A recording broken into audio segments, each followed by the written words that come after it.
Hey, happier listeners! I am dropping into your feeds with something a little different and really special. It's a new show from my friends at Higher Ground, hosted by Michelle Obama, called IMO. You know, on Happier with Gretchen Rubin, I give practical advice meant to lift you up and help you reach goals and fulfillment. Similarly, on IMO, Michelle and her big brother Craig Robinson tackle real questions from real folks just like you, offering practical advice, personal storytelling, and plenty of laughter. Each week, they're joined by a guest, bringing candid perspectives to the everyday questions shaping our lives, relationships, and the world around us. Topics range from dating and relationships to family and faith. Michelle and Craig share stories about being there for each other throughout their lives, from first crushes and fraught college years to landing at the White House to losing their mom. For 6 decades, they've been each other's most trusted counsel, and now they want to be that counsel for you. Okay, here comes the preview. You can find more episodes of IMO wherever you get podcasts. If you can't see something in your mind, you can't create it in your life. And so instead of looking at life through these two extremes, maybe there's a middle path. Mm-hmm. And the middle path could be that, wait a minute, maybe I don't need to quit my job. Maybe I can stay at my job and then build my passion and build my skills and learn and expand my network. And maybe this thing that feels like a big risk and feels like a big jump and a big leap, maybe I can make it feel like a series of steps that make it feel seamless and smooth. Maybe it doesn't need to be, if I don't go all in, then I'm not gonna make it. And I think sometimes also our mindset today is, if I don't go all in, then it doesn't matter.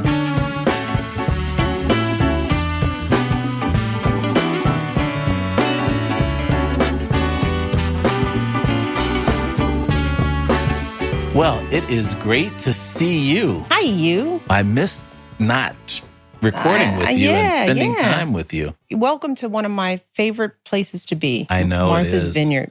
We have to figure out how to get here more often. You know, I keep telling you all that. Like, this is a great place for the boys at this age. I know you all are busy with basketball and all the things, but last time they were here, they had a ball. Oh, they listen, it's not their fault. It's our fault. Between basketball and music and school, it makes it tough. But I mean, I really appreciate you having us here. How about this? Yeah, we're lucky. I mean, I can actually walk. You know, I can get on a bike and ride for hours. I can walk on my own. You know, you can see the ocean. The towns are just very quaint. So I'm glad you're here. I am glad to be here. And our listeners should know that you have your oldest nephew got married this summer. I'm just so happy for Avery. It was Avery really and neat. Emily. So, another Mrs. Robinson. Another Mrs. Robinson. How Yeah, about that's strange. That is. How does it feel having your first child married? I will tell you that Kelly and I were so focused on the wedding because we didn't hear anything about what was going on. So we thought it was going to be a disaster, of course. No faith. No faith in your own kids who you've raised to be well. And when we showed up and everything was so well done and so tastefully done, and so many of the little things like the name tags and the menus were all done by hand by Emily and Avery. Wow. And it was such a wonderful and beautiful ceremony. I left there feeling proud. Yeah. Well, you did a good job, dude. Thanks. Yeah. Thank you. Hey, way to go. Way to go. Well, speaking of jobs, we have a great question today. We do. Good segue. Way to go. Yeah, thanks. I'm working hard to be like our first guest, Jay Shetty. I'm trying to be Jay. Okay. But the question deals with leaving your current situation to try and find a job in something that you're passionate about. And you know, I've dealt with that. Yeah, with passion versus family versus financial. Financial, yeah. It's something that we've all dealt with, but it's a good question to get us started. Yeah. And we've got a great guest for this. And Jay Shetty is a #1 New York Times bestselling author, award-winning storyteller, and I happen to be telling my sister all about someone she knows, this is really for me because I'm meeting him for the first time. He's a podcast host, which I've already said I'm trying to be like him. You can learn a little something here. And a former monk. Yeah. How about that? Dedicated to helping people train their mind for peace and purpose every day. And he hosts the popular podcast On Purpose, which you were on, by the way. Which I'm very excited to have him with us today. Yeah. And Jay, why don't you come on out? It's good to see you, man. Oh, thanks for being here. Grateful to be here. Thank you so much. It's great to see you. Thank you. Thanks so much. Craig, it's wonderful to meet you. It is so nice to meet you, man. I listened to the show you did with my sister, and I couldn't stop listening. Oh, that's very kind. Well, that's because of her. Everything she said is that's beautiful. because we of already you. know.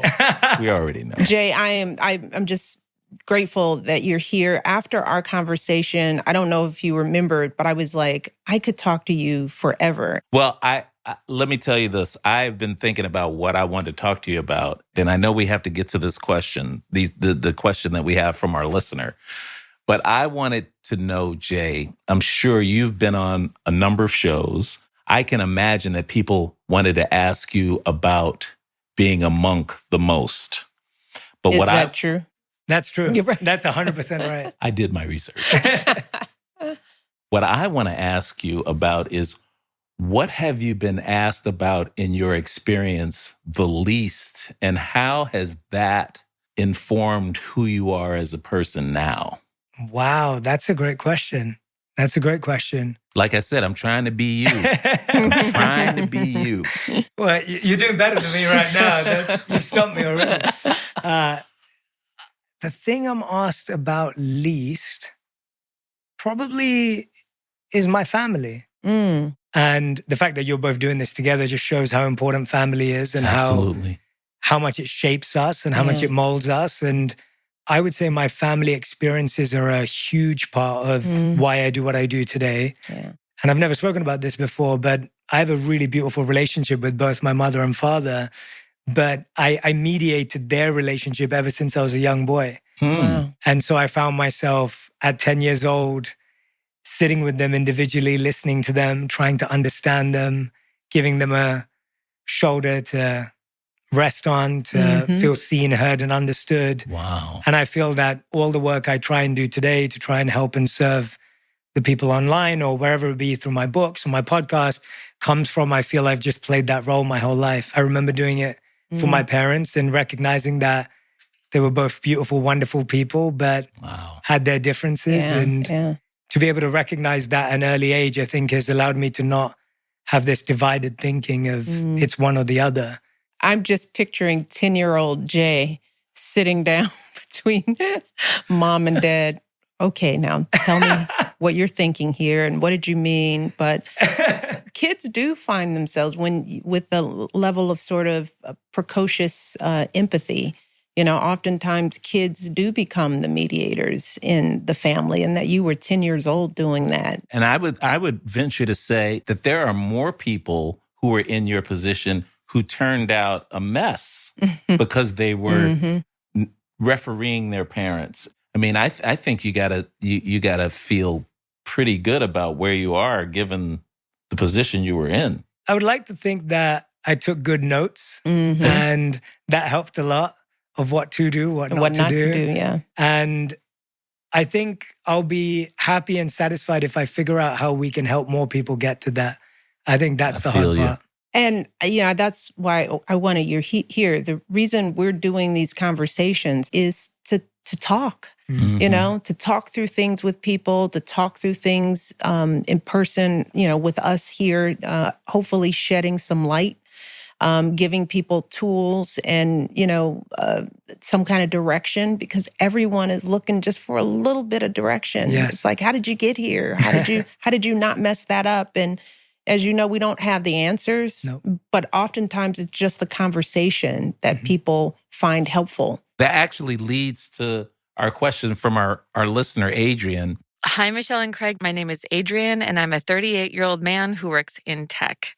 I've been considering recently whether to take a major career risk, which is starting a new company, or to stay in a high-paying job that will afford me the opportunity to have a family. These dreams seemingly are at odds. Given my experience in an emerging industry, I feel like I have a real chance at starting something big and making a difference.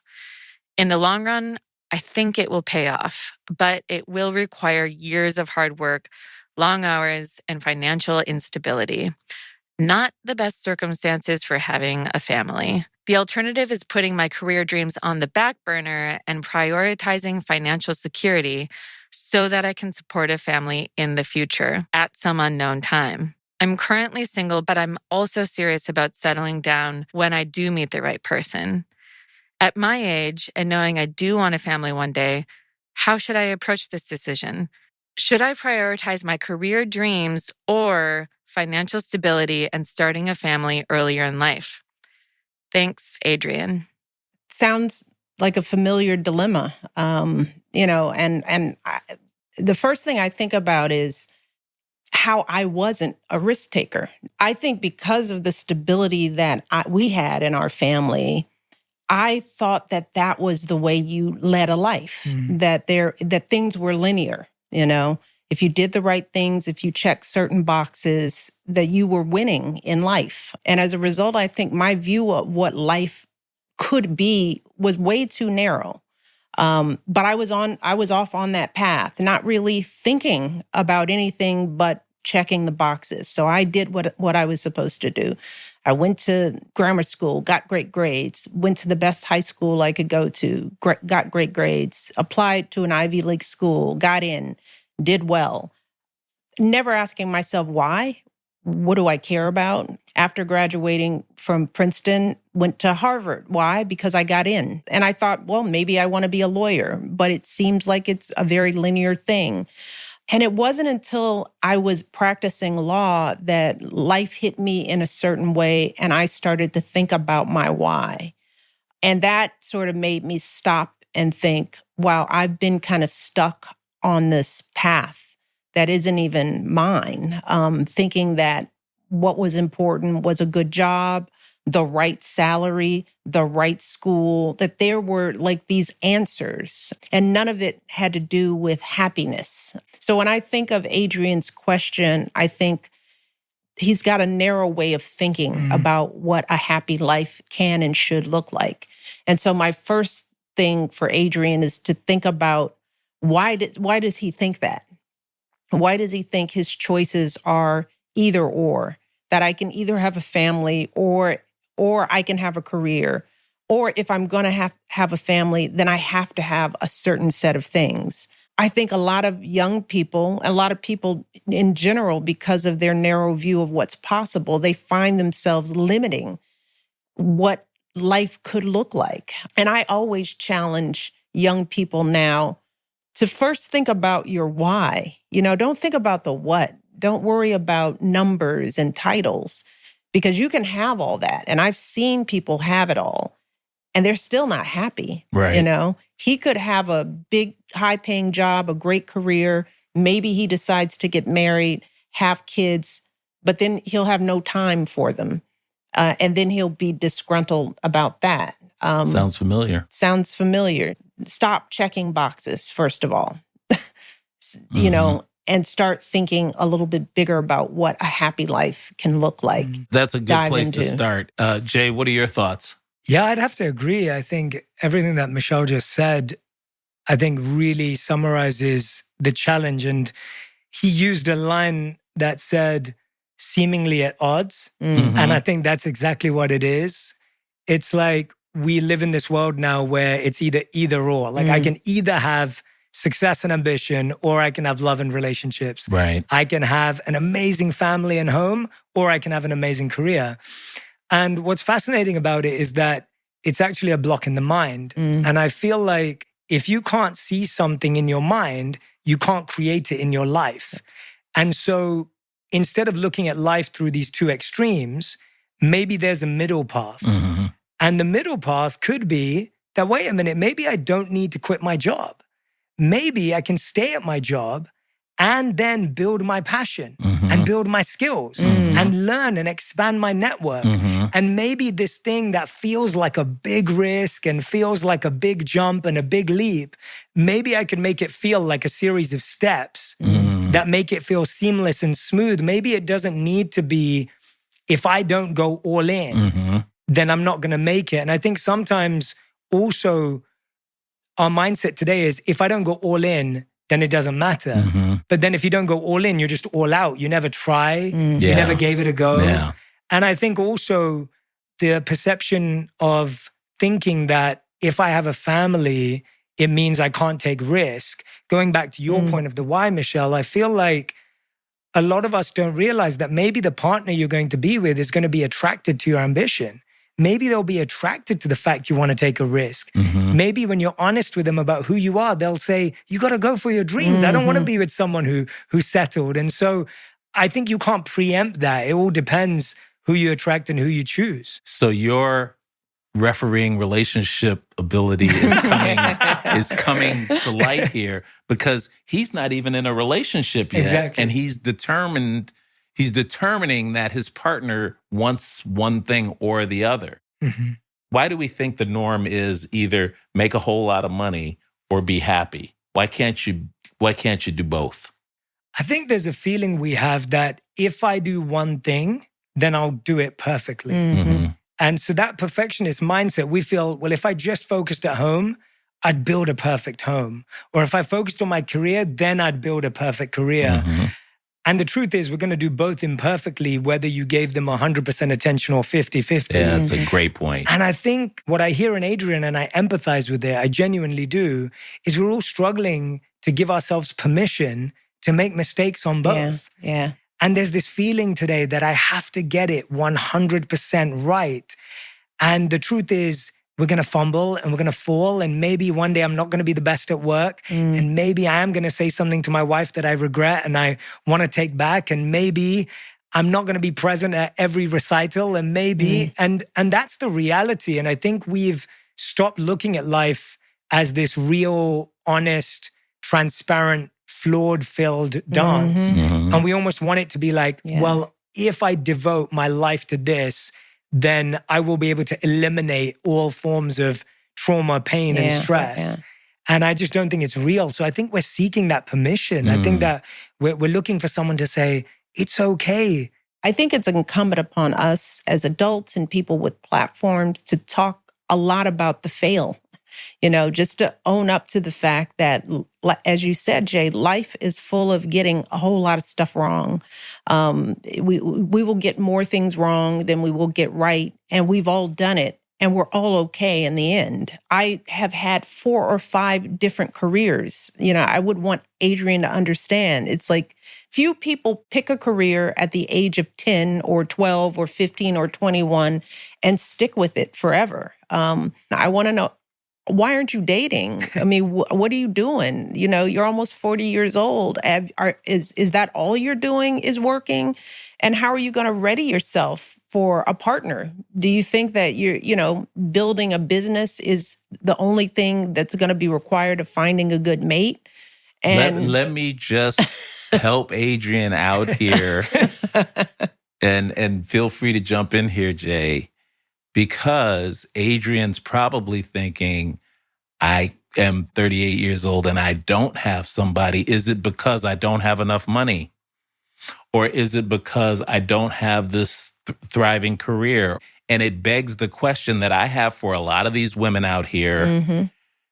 If you had, and I'll say it to you too, would you be attracted to a guy who's not financially sound when you meet him? I married one. Don't you like that alley-oop I just threw you? No, that was in basketball. You just point. You don't even have to say. You just point and run down the court. And let me say one more thing before you give your answer. You have to admit, most of your sisterin, not just women. I'm talking women? about women in general. Typically, are not like you. At that age, they're looking for a good catch. And there's a a clear definition of what a good catch is. And to Jay's point about maybe you can find somebody who's attracted to the hunt with you, which I think is hard to find these days.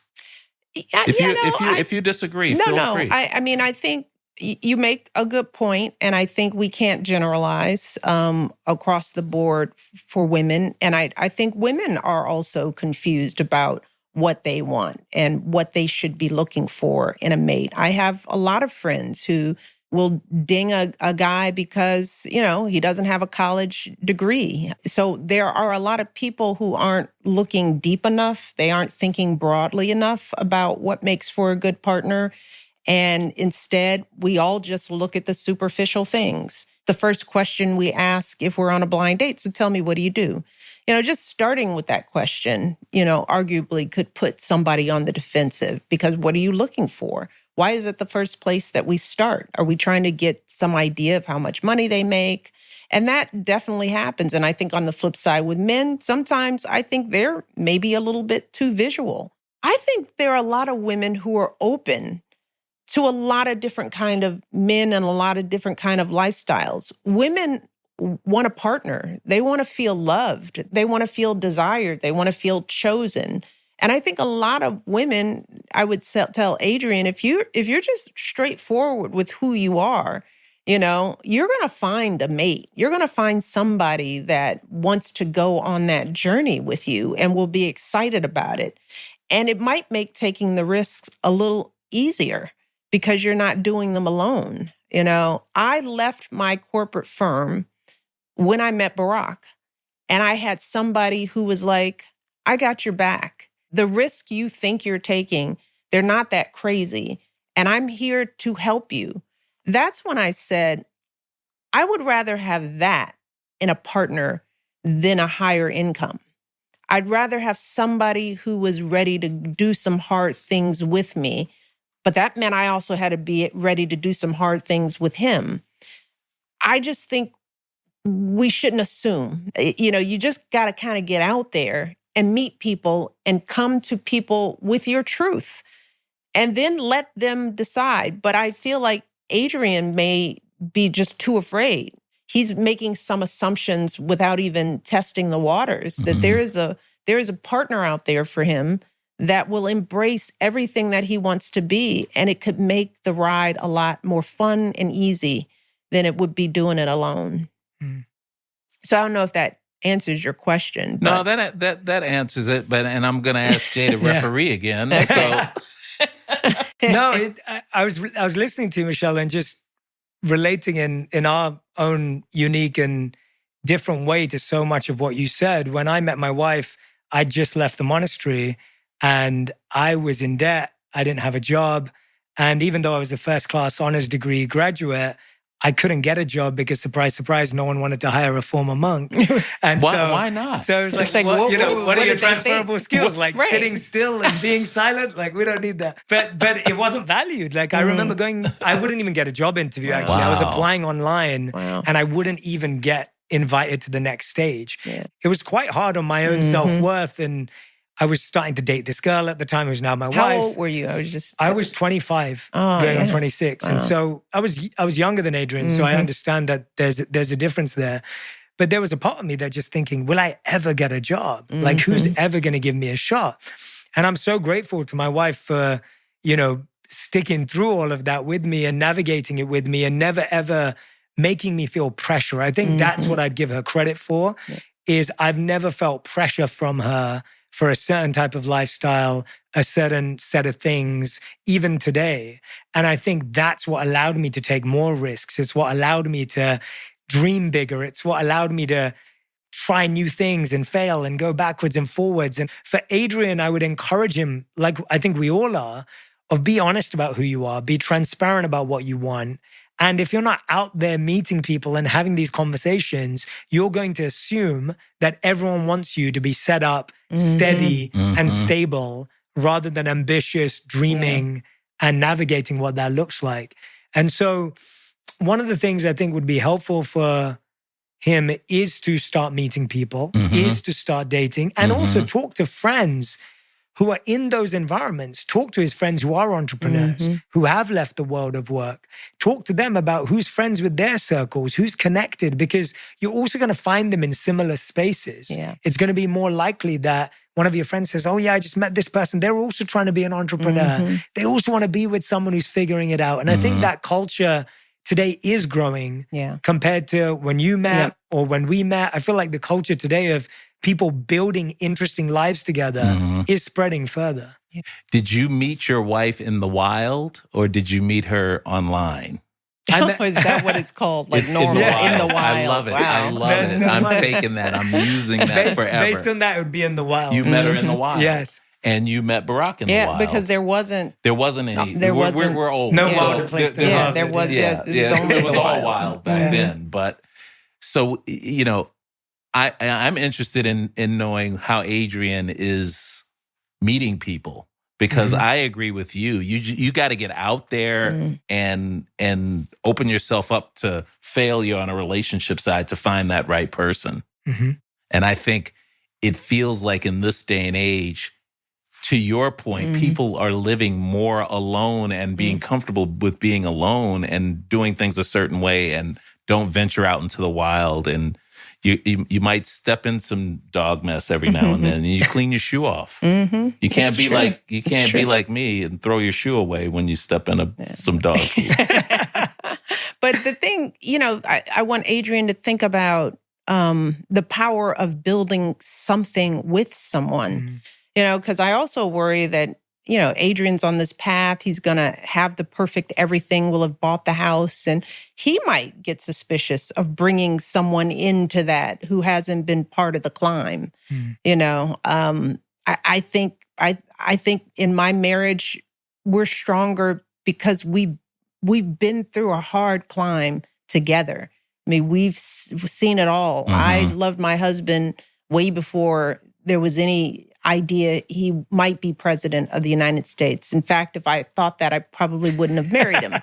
But the beauty of just trudging through some hard stuff together, you know, it can bind you in a unique way.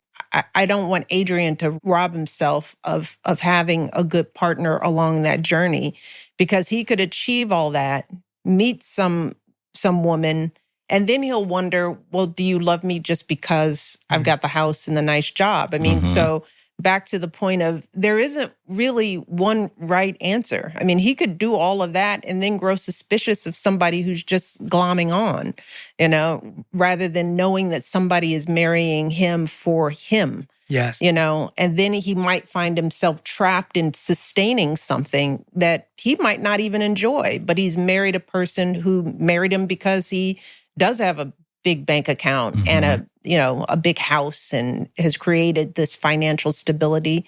He could decide in 10 years of being an entrepreneur or trying something big that he doesn't even want to do that. You know, I mean, life is long. And that's the other thing I'll say to Adrian.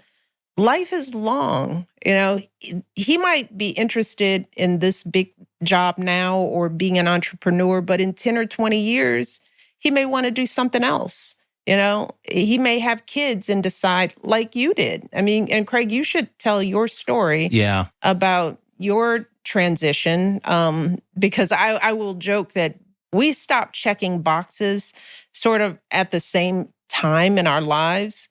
We started at these high salaried careers and ran away from it because I know I was running towards fulfillment, not the salary. And Craig, you did the same thing. Well, my situation, Jay, was a little bit different, but similar philosophically. I was fortunate enough to get drafted, but I didn't make the NBA. So I didn't make a whole lot of money. I went overseas to play for a couple of years. And I was fortunate enough to play for a coach over there who said to me, you know, you went to Princeton, you played for Pete Carril. Can you show my guys how to play a little bit of that offense? And I did. And we went from being the 12th place team out of 12 to being in third place. Wow. And I thought, you know what I'm going to do? I'm going to be a coach. And I went back to Princeton to go visit her because she was still there. And I stop off and I see Coach Carril. And I said, Coach, I know what I want to be. I want to be a coach. And he said, you don't want to be a fucking coach? Why would you want to be a coach? Here you are, a Black guy from the South Side of Chicago with a Princeton degree, and you can't give up this basketball. Now, he wasn't doing that maliciously. He was being a mentor and saying there's more for you out there than being a coach. Yeah. And of course, I was like the dutiful player. I like, went okay, coach. straight out of his office and to Wall Street. And I began to work my way up. The whole time I'm thinking, I should be a coach. I should be teaching kids. I should be teaching them the lessons that I learned from my first coach, who was my father. And one of the former assistants from Princeton offered me a job being an assistant coach at Northwestern University. This is where I come to my sister and I'm like, I just got offered an assistant coaching job.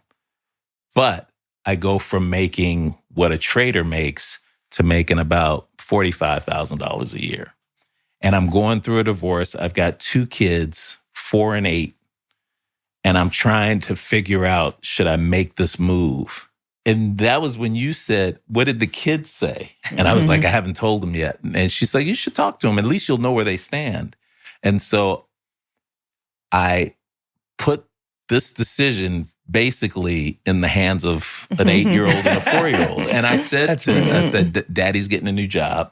And my 8-year-old said, are you moving away? And I was like, no, we'll still be here, but I'm going to be a coach. And he looked for a minute and he said, does that mean that your office will be a gym? I totally didn't expect that from him. And I said, well, it won't be the gym, but it'll be right next to the gym. And my 4-year-old daughter said, do they have a pool there? And all of the agita that was inside me just went away. And that's when I made the decision to go into coaching. So for Adrian, I'm like, do what you love doing if you can. Now, he doesn't have a family now. So to me, he's in the perfect position to try some stuff. Yeah. I think sometimes when Adrian's sitting there going, do I have to quit my job and start this out? There's things at his great company that can fuel that passion. There's something there for you to learn. And actually, when you try and make that leap or that jump without this healthy transition, you rob yourself of all the time that you get to learn, make mistakes. When I was at Accenture, I got to see how corporate companies build programs for mental health. Yeah. We had 500,000 employees at the time. Wow. I got to think about what that looked like. How do you scale mindfulness across a company? I got to ask questions without the risk, without the fallout. And so I think Adrian's in a great position. Yeah. And I think he could be throwing it away.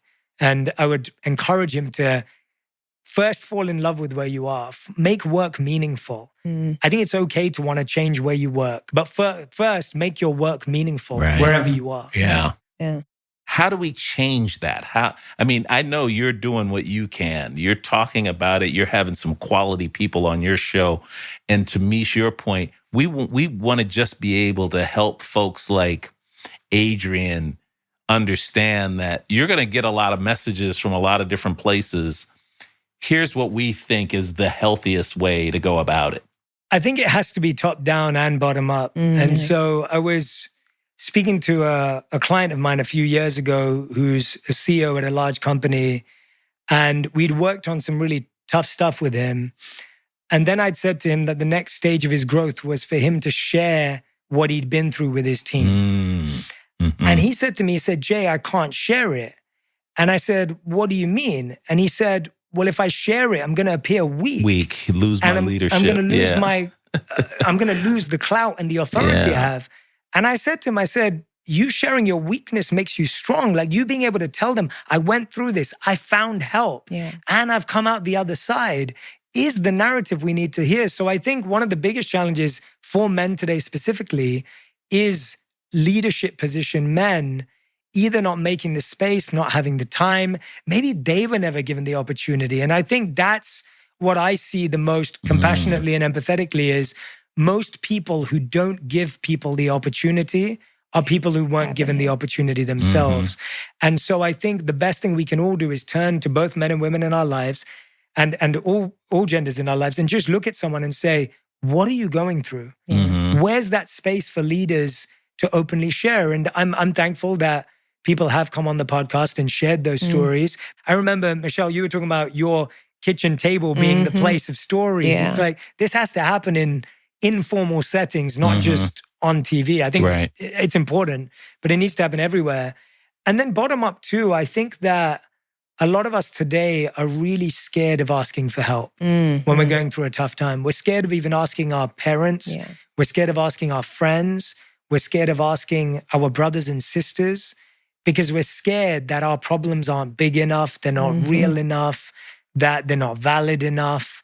And we keep questioning whether anything we have to say is enough, only to realize that if we don't ask for help, that's the biggest weakness. Yeah. And our greatest strength is our network, is our community. And so don't put yourself in a position where you're your only stability and foundation, which is where Adrian's kind of at right now. That's what I He's was trying to gonna say. figure it all out on his own. Yeah. And I would want Adrian to spend some time not just thinking about the achievements, but to think about the kind of life he wants. And not in terms of just job title, but how do you want to feel about your day?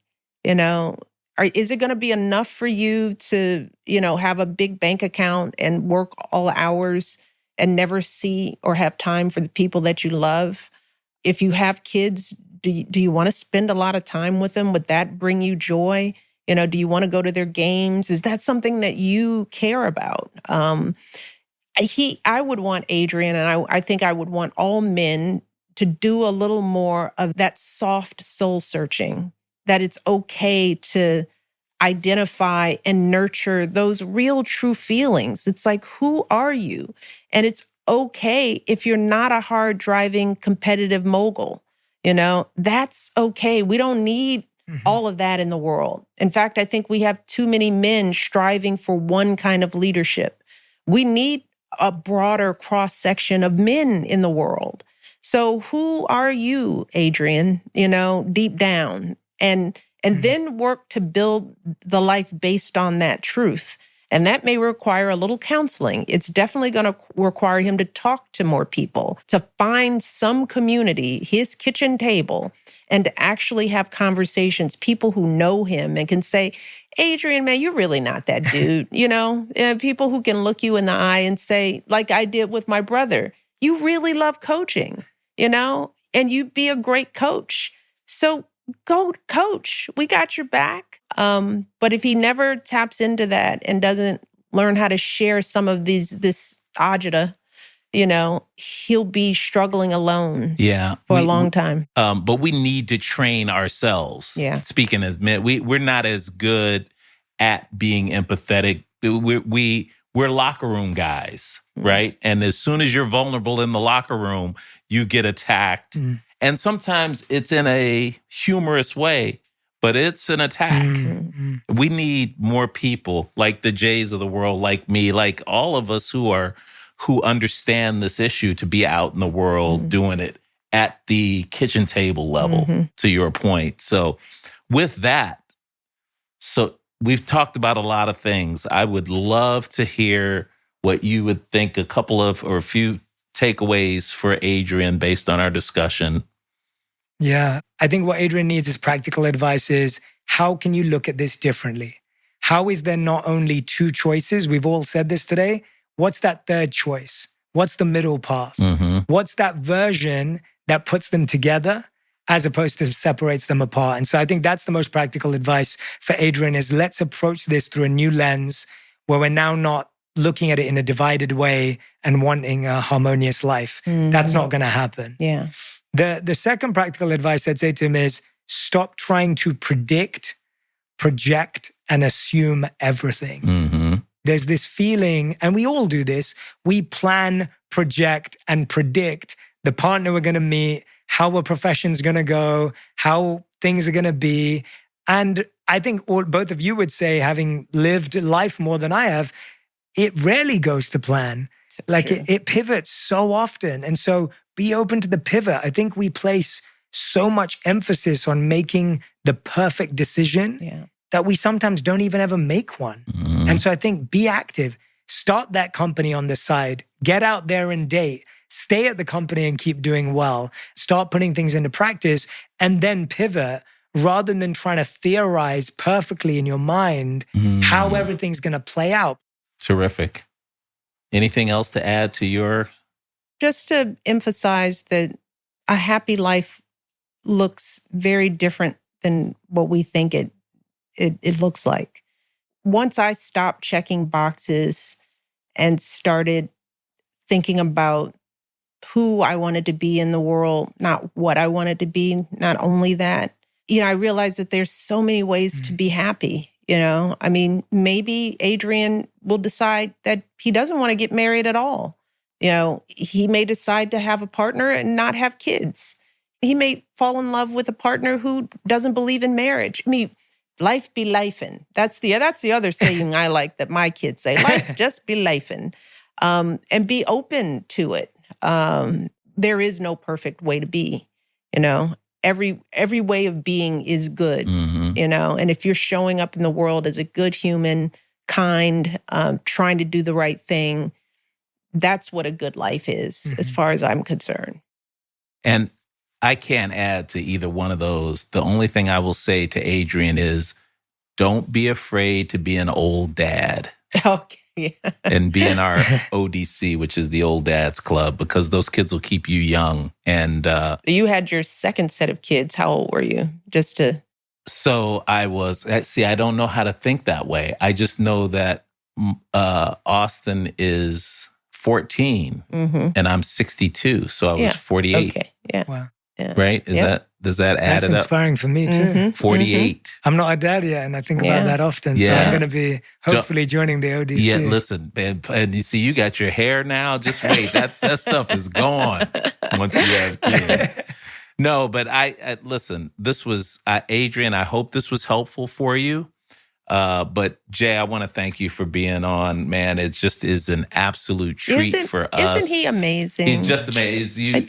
You see, and she was going on and on. I'm like, he can't be this good. And then I heard you and I was like, oh my God, now I'm with you in person and I'm just so thrilled that you're a part of the family. And we absolutely want to have you back at some point. Oh, I'm so touched by that. But honestly, I think it's the pleasure's all mine to sit with you both, to learn from you both, to hear about your stories. And I'm so grateful you're doing this format because I think there's something special about siblings sitting together and sharing their journey and the amount you know about each other. I think it's beautiful. And I think this will inspire a lot of siblings, a lot of family connections to improve. Thank you for being such a wonderful example. Thank you for inspiring me to want to do more with my sister now. And that's our next step. We're going to call Amy. Just very grateful to be We're calling her. Thank you so much. Yeah, thank you. Well, thank you, man. This has been terrific.